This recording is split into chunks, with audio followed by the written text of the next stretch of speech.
السلام علیکم ورحمۃ اللہ وبرکاتہ۔ اللہم صلی علی سیدنا محمد وعلی آل سیدنا محمد قد ضاقت حیلتی ادرکنی یا رسول اللہ صلی اللہ علیہ وسلم۔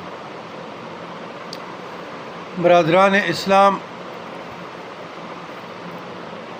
کچھ واقعات ہم رہنمائی کے لیے شیئر کرتے ہیں آپ لوگوں کے ساتھ۔ یہ وہ واقعات ہوتے ہیں جو ہم پر بھی ان کی وجہ سے ایک عجیب کیفیت طاری ہوتی ہے، تو ہماری کوشش یہی ہوتی ہے کہ اور مخلوق خدا اور حضور آقا کریم صلی اللہ علیہ وسلم کی امت کو اگر اس قسم کے مسائل درپیش ہوں تو وہ صبر اور استقامت سے رہے۔ ہمارے ایک عزیزم ہے، سندھ سے اور انگلینڈ میں سیٹل ہے، ایک اچھے عالم دین ہے، اور اس کی شادی ایک علمی گھرانے میں ہوئی، اور اس کا سسر بھی ایک بہت مشہور اور معروف عالم دین گزرے ہیں، اور ماشاءاللہ مولانا بذات خود بھی بہت پیارے انسان ہے، انگلینڈ میں سیٹل ہے۔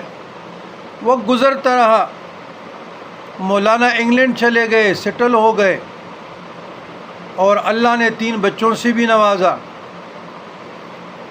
پھر بچوں کے اصرار پہ اور خود بھی اکیلے ایک نیک پرہیزگار متقی آدمی بیگم کے علاوہ تو رہ نہیں سکتے تھے، تو اس نے انگلینڈ اپنے بچوں کو بلایا۔ وقت گزرتا رہا اور بیگم کے طیور طریقے رہن سہن کے بدلتے رہے،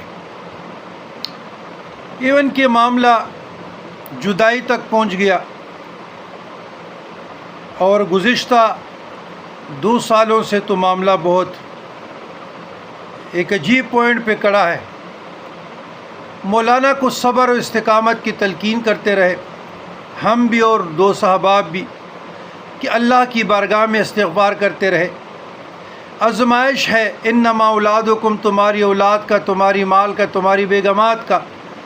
آپ کی بیگم کو عقل آ جائے گی، لیکن بیگم کو انگلینڈ میں پہنچتے ہی گمراہی کے پر لگ گئے، نفس کے ہاتھوں گمراہ ہو گئی، ڈیٹریک، اور مولانا کو کہتے رہی کہ طلاق دے دے۔